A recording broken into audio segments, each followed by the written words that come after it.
La parole de Dieu dans Acte 28. Acte 28.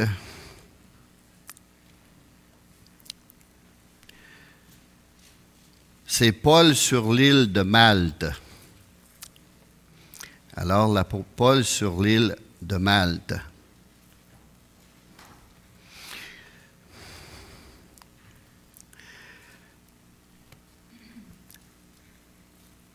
Après nous être sauvés d'un naufrage, nous reconnûmes que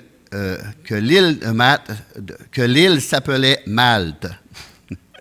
Les barbares nous témoignèrent une bienveillance pieux commune.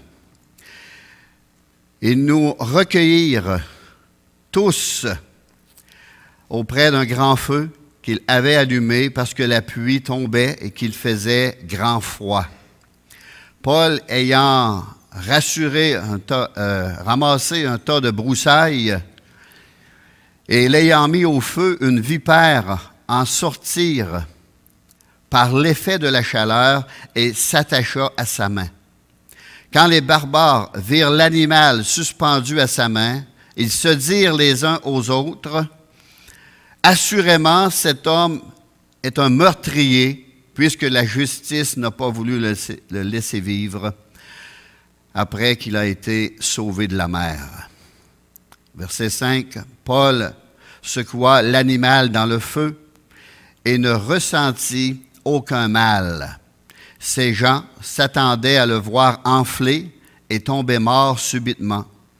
Mais après avoir longtemps attendu, voyant qu'il ne lui arrivait aucun mal, ils changèrent d'avis et dirent que c'était un dieu. Il y avait dans les environs des terres appartenant au principal personnage de l'île nommé Publius, qui nous reçut et nous logea pendant 3 jours de la manière la plus amicale. Le père de Publius était alors au lit, malade de la fièvre et de la dysenterie. Paul, s'étant rendu vers lui, pria, lui imposa les mains et le guérit. Et là-dessus, vinrent les autres malades de l'île, et ils furent guéris. On nous rendit de grands honneurs, et à notre départ, on nous fournit les choses dont nous avions besoin. Amen. Seigneur, parle-nous par ta parole. Nous avons besoin de la comprendre, de la saisir, de voir ce que l'Esprit veut nous enseigner ce matin, à chacun de nous personnellement. Dans le nom de Jésus, je prie. Amen. Alors, l'île de Malte est une petite île au sud de la Sicile en Italie. Environ 100 km de distance. Je ne sais pas si ça peut vous situer. Malte avait de bons ports. Pas des ports, là, mais de bons ports. Des ports où les bateaux pouvaient accoster et faire du commerce. C'était très bien situé pour le commerce. De nos jours, cette même île, nommée baie de Saint-Paul, elle a gardé le nom de Paul, Saint-Paul. Elle existe encore. Allons lire dans Acte 27, versets 42 à 44. Les soldats furent d'avis de tuer les prisonniers, de peur que quelqu'un d'eux ne s'échappât à la nage. Mais le centenier, qui voulait sauver Paul, les empêcha d'exécuter ce dessein.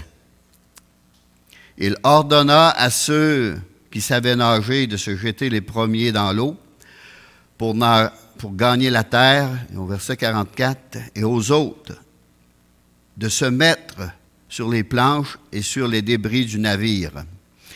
Et ainsi, tous parvinrent à terre sains et saufs. Et si on va lire dans le verset 37 du même chapitre nous étions dans le navire 276 personnes en tout. 276 personnes. Combien auraient été tués cette fois-là, si ça n'aurait pas été du centenier qui a arrêté tout cela? Ici, Paul venait d'échapper à la mort. Dieu place toujours un élément clé. Et ici, c'était le centenier. Le centenier était l'élément clé. Et merci Seigneur. Je ne sais pas si vous vous souvenez, lorsque David, avec ses 600 hommes, était parti dans une excursion et s'est fait attaquer son village. Les gens étaient partis, avaient tout brûlé, mais ils étaient partis avec toutes les gens. Et en cours de route, ces méchantes personnes-là ont abandonné un jeune homme. Et David a trouvé ce jeune homme, et ce jeune homme les a conduits à l'ennemi. David avait pris soin de lui. C'était encore un élément clé que le Seigneur avait mis sur leur route. Ici, c'est le centenier. Puis le Seigneur en met souvent sur notre route aussi des éléments clés, des personnes clés dans lesquelles nous avons besoin. Ce n'est pas tous des chrétiens, mais Dieu les place là, puis quand il faut qu'il parle, il parle. Dieu s'en sert pour nous protéger, pour nous guider, nous diriger, nous aider. Ça m'est arrivé plusieurs fois dans ma propre vie. Finalement, tous parvinrent à terre sains et saufs. Ça faisait plusieurs fois que Paul faisait naufrage. Dans 2 Corinthiens 11, 25, 3 fois j'ai fait naufrage. Et ce voyage n'avait pas encore eu lieu. Alors, peu d'hommes ont eu des révélations aussi nombreuses des choses célestes que Paul, et peu d'hommes ont dû souffrir autant pour la cause de Christ que l'apôtre Paul aussi. Vous lirez dans 2 Corinthiens 11, versets 16 à 33, toutes les épreuves qu'il a dû passer, tout ce qu'il a enduré, les lapidations, les coups de fouet, tout ce qui a passé est écrit là. Et le chapitre 12 en entier, vous le lirez à la maison. Ça va vous faire du bien. Vous dire, Seigneur, on n'est pas si pire que ça. Alors, il semble que toute nouvelle expérience spirituelle ait nécessité une part de souffrance pour Paul. C'est au travers des épreuves que l'on grandit. C'est au travers des épreuves que notre foi grandit aussi et qu'on s'affermit dans le Seigneur. Dans Actes 28, que nous venons de lire, au verset 2, nous avons lu les barbares. C'était un terme grec utilisé à cette époque pour désigner ceux qui ne parlaient pas grec. Ils appelaient les barbares. Même lorsque, dans Corinthiens, lorsqu'on décrit le parler en langue, il va être un barbare pour lui, un barbare pour l'autre, parce qu'il ne comprend pas la langue. Alors, lorsqu'il ne comprenait pas une langue, c'était un barbare, un langage barbare. C'est peut-être pas des personnes bien instruites, parce que dans les recherches que j'ai faites, c'était pas des personnes très instruites, mais très accueillantes, par exemple. Ça ne veut pas dire que ces gens étaient des sauvages, loin de là. On le voit très bien par leur accueil chaleureux. Et on peut dire qu'ils avaient un sens d'hospitalité humaine dans le cœur. Amen. L'hospitalité. Si ces barbares peuvent faire preuve d'hospitalité, à combien plus forte raison, nous, qui nous prétendons chrétiens, devons-nous être aussi accueillants les uns envers les autres, et surtout envers ceux qui sont dans le besoin. La parole de Dieu nous demande d'exercer l'hospitalité. Dans Romains 12, 13, pourvoyez aux besoins des saints, exercer l'hospitalité. Dans 1 Pierre 4, 9, nous parle aussi de l'hospitalité. Dans Hébreux 13, 2, nous parle de l'hospitalité. Il y a encore de nombreux versets qui nous parlent d'être hospitaliers. Ici, le feu était un signe de bienvenue pour ceux qui avaient fait naufrage. La pluie tombait, il faisait très froid, et on peut dire que le Seigneur a de nombreuses façons de démontrer des attentions bien particulières pour le bien-être de ceux qui craignent son nom. On a eu un peu le témoignage de Danny. Le Seigneur, d'une petite façon particulière, l'a entourée, a pris soin d'elle de cette façon. Nous en avons un exemple aussi dans l'Évangile de Jean, chapitre 21. L'Évangile de Jean, chapitre 21. On va le lire. Jean 21, verset 9.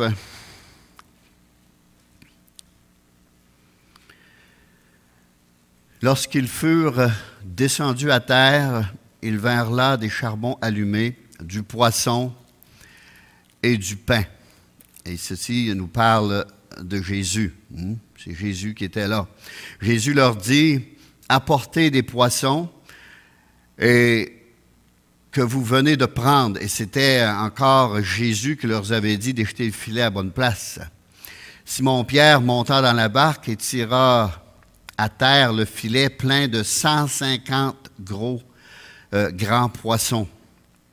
Et quoi qu'il y eût autant de poissons, le filet ne se rompit point. C'était un autre miracle, ça. C'était quasiment impossible qu'un filet ne se rompe pas à cette quantité de poissons. Au verset 12, Jésus leur dit, « Venez manger. » Et aucun des disciples n'osait lui demander, « Qui es-tu? » sachant que c'était le Seigneur. Jésus s'approcha, prit le pain et leur en donna. Il fit de même du poisson.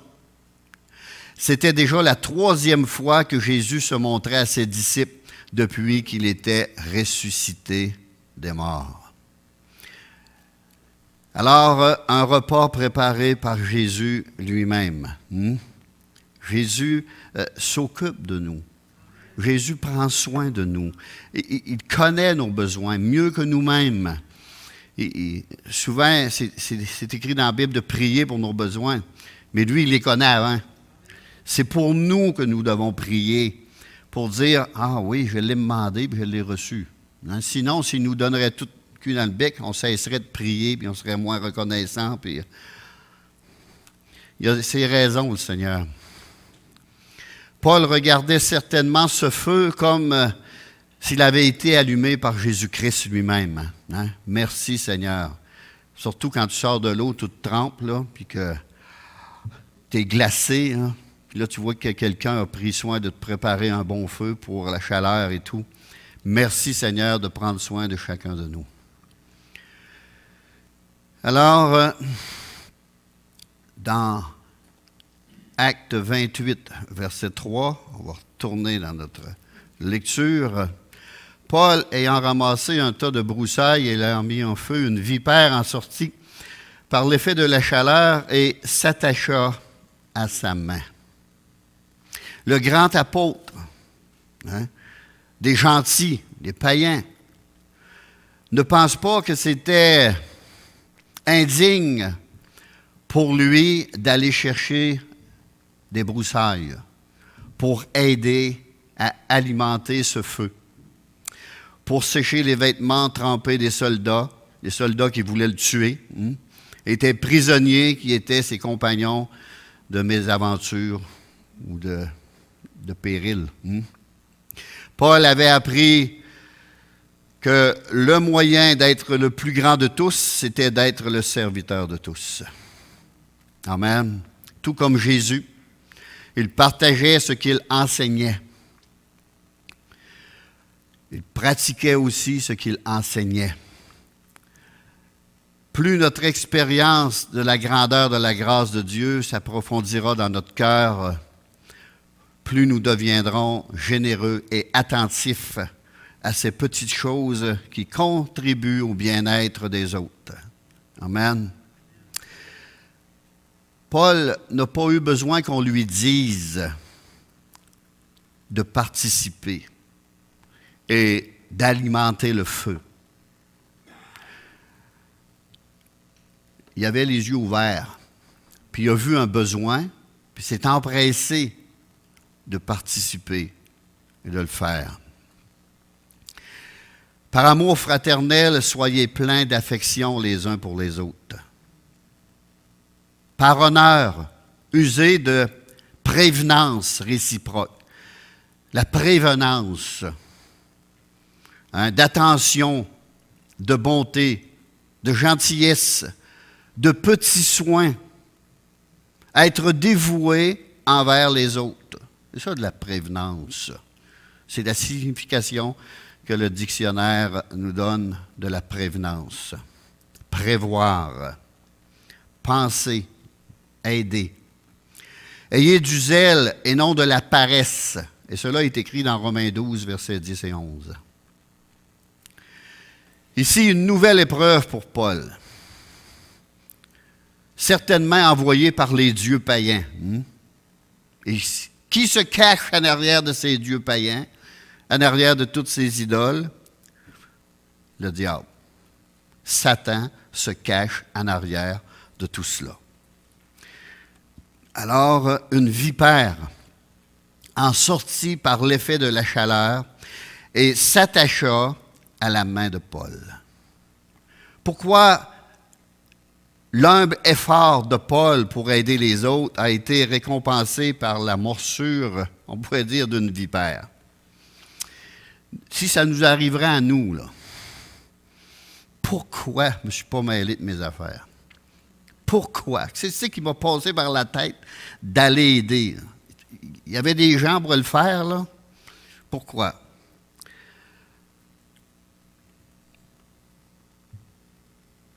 Paul n'avait pas la réponse à cela. Il n'avait pas aucune réponse à cela. Mais il n'a pas dit que je savais que je devais me mêler de mes affaires. Jamais j'aurais dû faire cela. Il n'a pas dit ça, Paul. On fait le bien et on est récompensé par le mal. Ça nous passe par la tête souvent quand il nous arrive des choses de même, là. On veut aider aux autres, tout à coup on se fait mal, on se blesse. J'aurais dû. Mais Paul ne l'a pas dit. Il n'a pas dit un mot. Et Paul avait appris une chose. Il croyait fermement que toute chose concourt au bien de ceux qui aiment Dieu. Mais nous, on est prompts.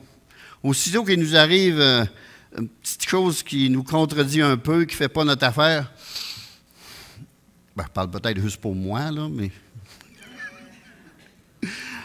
on n'aime pas ça. On n'aime pas ça. On va aller aider quelqu'un, puis en cours de route, on va sauter notre moteur de char. Bon. C'est ce qui s'est passé encore.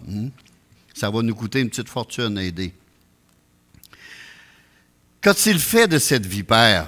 Paul secoua l'animal dans le feu et ne ressentit aucun mal.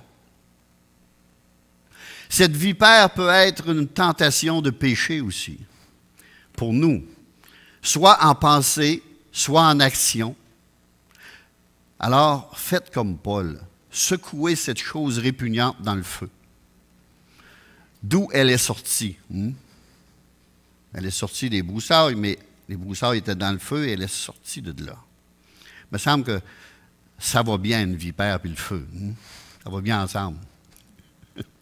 Quand on pense au serpent et à Satan. Et aussi, gardez la maîtrise de vous-même. Et soyez patient. Je veux dire, pourquoi? Seigneur, qu'est-ce que tu vas faire, là? Paul a vu que il n'a pas tombé raide mort, il n'a pas commencé à enfler. Il s'est aperçu de cela. Peut-être dans son cœur, il rendait grâce à Dieu. Merci Seigneur pour ta protection. Merci Seigneur parce que tu m'as gardé. Ça a fait monter beaucoup d'actions de grâce.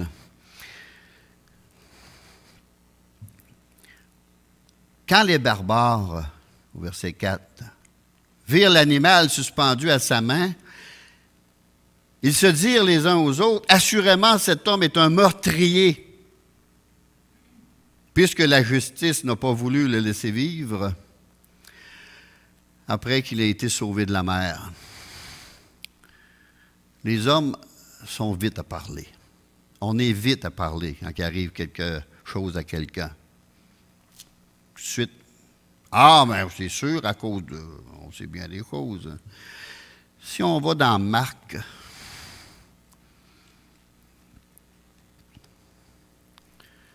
« 16, verset 17. « Voici les miracles qui accompagneront ceux qui ont cru. En mon nom, ils chasseront les démons. Ils parleront de nouvelles langues. Ils saisiront des serpents. S'ils boivent quelques breuvages mortels, il ne leur fera point de mal. Ils imposeront les mains aux malades et les malades seront guéris. » Ça, c'est ce que Marc nous a écrit de la part du Seigneur. Alors, ces hommes se sont empressés de juger sur les apparences, comme on pourrait dire. C'est un meurtrier. C'est un assassin. Puis, ils crurent qu'il était un Dieu tout de suite après. Ils voulaient le tuer. Après ça, ils l'ont monté au ciel. Ils l'ont louangé, glorifié, exalté. C'est étonnant comme les gens changent vite d'opinion. L'apôtre Paul avait déjà vu la foule changer d'avis, en particulier à Lystre, où les hommes l'adorèrent un certain temps comme un dieu, puis le lapidèrent peu de temps après. On va les lire dans Actes 14. Dans Actes 14,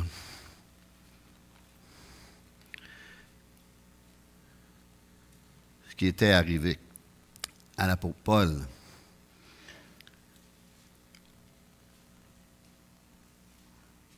Actes 14, on va lire à partir du verset 8.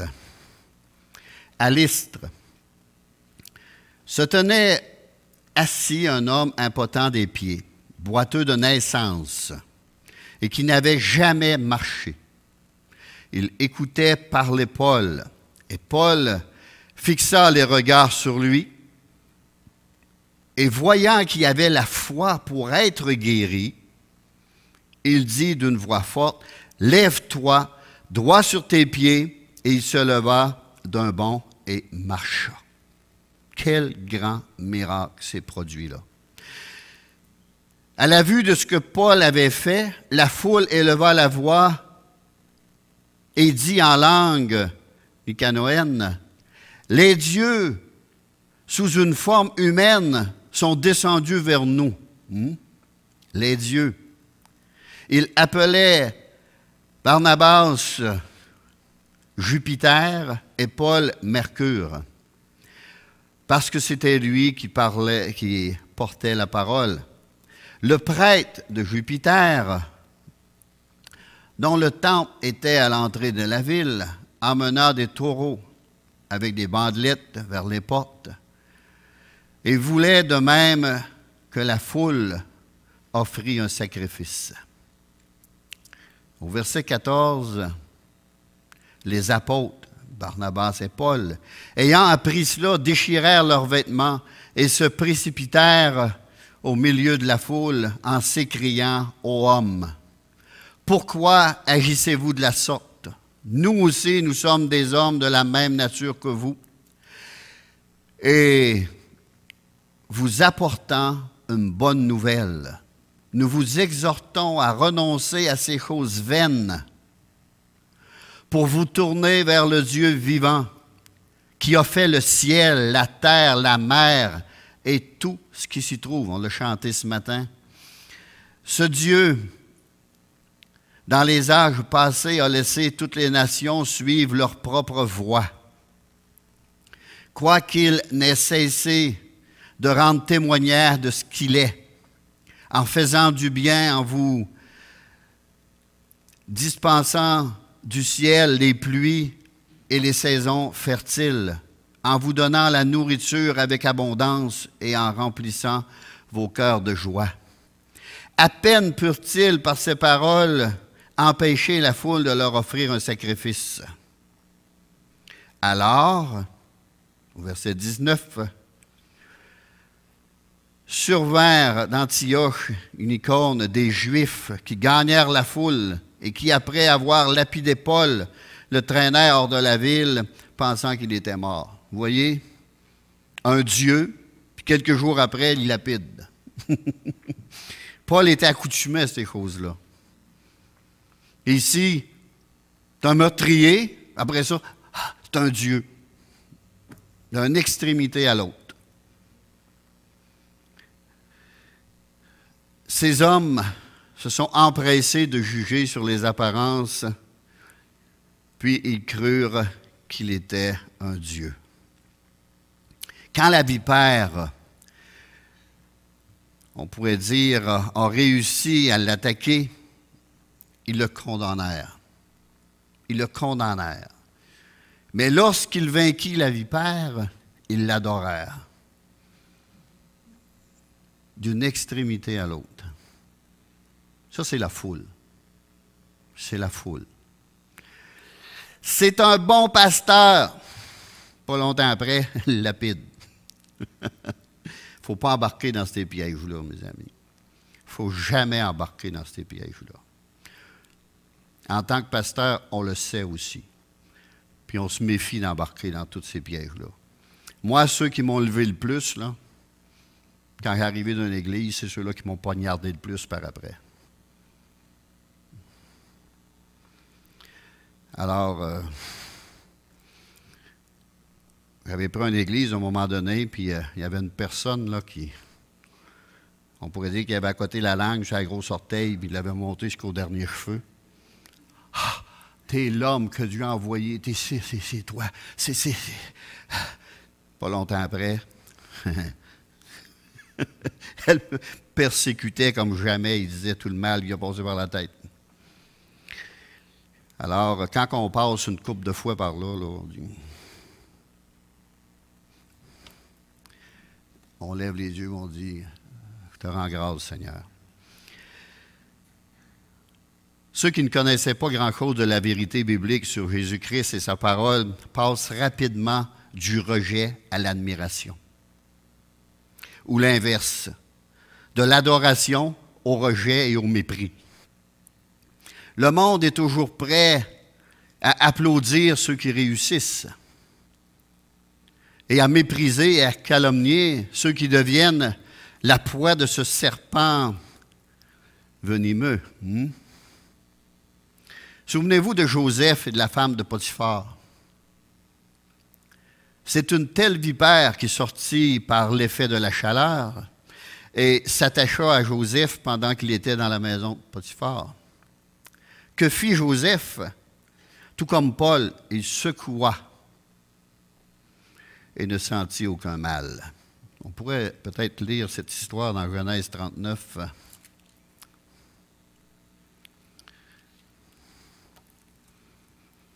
Genèse, chapitre 39, verset 7, pour ne pas tout lire, là. Après ces choses, il arriva que la femme de son maître porta les yeux sur Joseph et dit, « Couche avec moi. » Il refusa. Il dit à la femme de son maître, « Voici, mon maître ne prend avec moi connaissance de rien dans la maison. » Et il a remis entre mes mains tout ce qui lui appartient. Il n'est pas plus grand que moi dans cette maison. Il ne m'a rien interdit, excepté toi, parce que tu es sa femme. On va lire jusqu'au verset 10. Comment ferais-je un aussi grand mal et pécherais-je contre Potiphar? Ce n'est pas écrit contre Potiphar, c'est écrit contre Dieu. Parce que son cœur appartenait à Dieu. Et c'est vers Dieu qu'il a regardé. Comment pécherais-je contre Dieu? Quoiqu'il parlât tous les jours, qu'elle parlât tous les jours à Joseph, il refusa de coucher avec elle et d'être avec elle. Mais elle s'est vengée. On sait ça. Ceux qui connaissent l'histoire, il y a eu une petite vengeance. Les grandes filles ne pleurent plus, elles se vengent.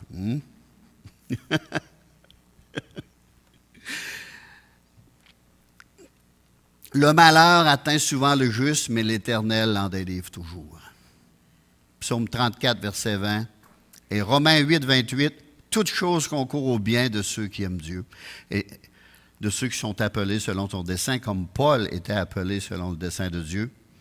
Et Dieu a fait concourir au bien ce mal, ce malheur, cette piqûre ou ce venin de serpent. Un homme a dit, le diable gâche souvent ses tableaux, parce que c'est un peintre lui aussi, parce qu'il utilise un trop gros pinceau. C'est trop voyant, ces choses qu'il fait. Et quand on connaît la parole de Dieu, plus qu'on connaît la parole de Dieu, quand on voit l'ennemi, un ennemi invisible, qui place quelque chose devant nous, parce que la parole de Dieu nous avertit de toutes choses, et là, wow! On pourrait dire que c'est trop beau pour être vrai, ça. Là. C'est un piège. Hein? C'est ce que ça veut dire avec un trop gros pinceau. Là. On peut le discerner assez facilement, puis il gâche les choses. Il pensait qu'il avait réussi de vaincre Jésus à la croix du Calvaire, puis c'est tout le contraire. Il s'est fait jouer un moyen tour.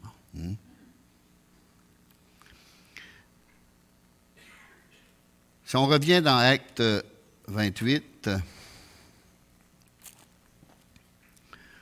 Acte 28,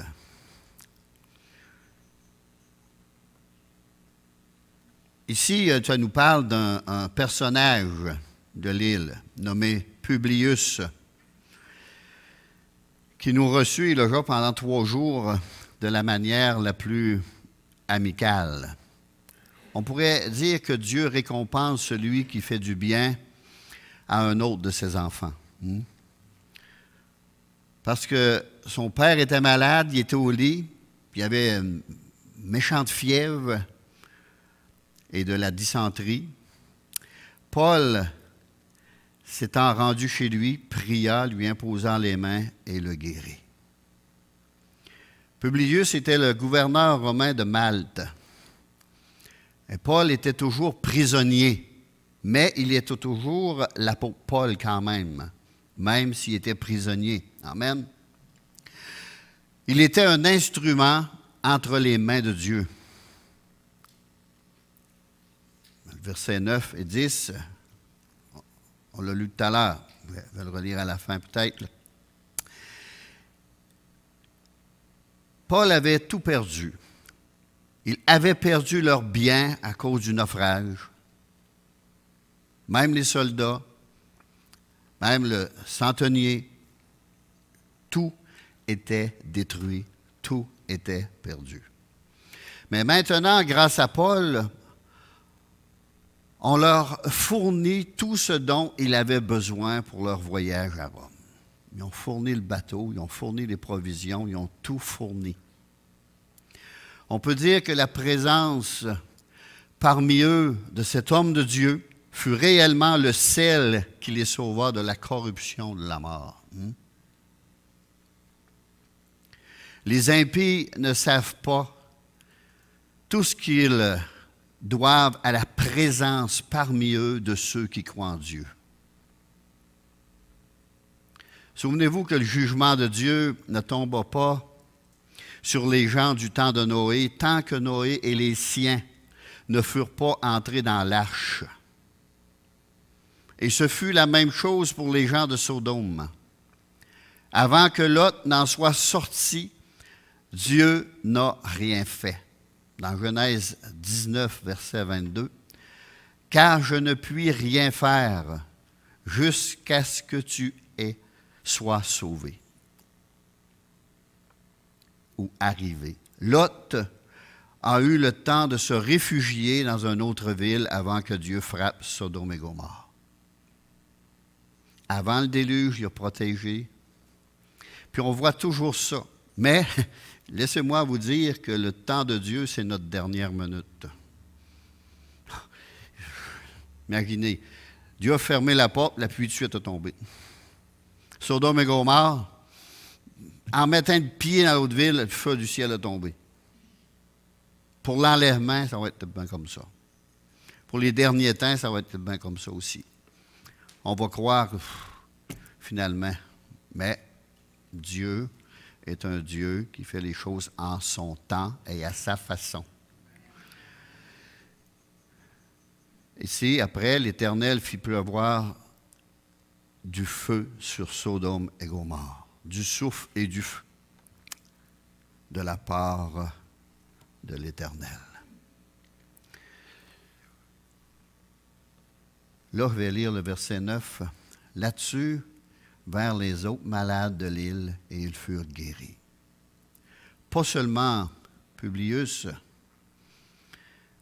on dirait le journal de la place, là, par son nom, mais tous les malades de l'île ont été guéris. Tous les malades. On nous rendit de grands honneurs. Et à notre départ, on nous fournit les choses dont nous avions besoin. Quelle bénédiction! Mais c'est Dieu qui était en arrière de tout cela. Dieu était en arrière de tout cela. L'ennemi vient, on le voit dans l'habit de Job, hein? L'ennemi vient et attaque. Ici, c'est une vipère qui est sortie, puis il a piqué la main de Paul. Et là, Paul n'a rien dit. Paul avait confiance en son Dieu. Il a jeté cela par terre, puis il dit, continuons. Continuons, la bouche fermée. Ça, c'est une maturité, là. Vous lirez dans Jacques, là, un homme mature, c'est quelqu'un qui est capable de tenir sa langue en bride. On est mieux de se la mordre que de parler. Comme je dis des fois aux gens, tourne-toi là 7 fois dans la bouche, tu vas parler 7 fois mieux. Ici, on peut dire que Dieu prend soin de ceux qui lui appartiennent. Prend bien soin de ceux qui lui appartiennent. Mais même cette chose de serpent a contribué grandement, mes amis, à l'œuvre de Dieu. Dieu, il déjoue l'ennemi. Dieu est un Dieu bon, un Dieu compatissant. Et si on marche dans ses voies avec un cœur humble, le Seigneur va tout planifier, il va tout arranger. Il y a toujours un moyen de s'en sortir avec le Seigneur. Même, vous vous souvenez la phrase d'Abraham, « Espérant contre toute espérance, il crut. » Il n'avait plus d'espoir. Il n'y avait rien, là. Il ne pouvait pas se baser sur rien, sauf sur l'impossible et le surnaturel. Mais il savait que c'était un Dieu surnaturel. Et Abraham, espérant contre toute espérance, il crut et il a hérité de la promesse. Alors nous aussi, persévérons dans les voies de Dieu, persévérons dans la parole de Dieu. On va terminer par un chant. Alors j'inviterai Marianne à venir.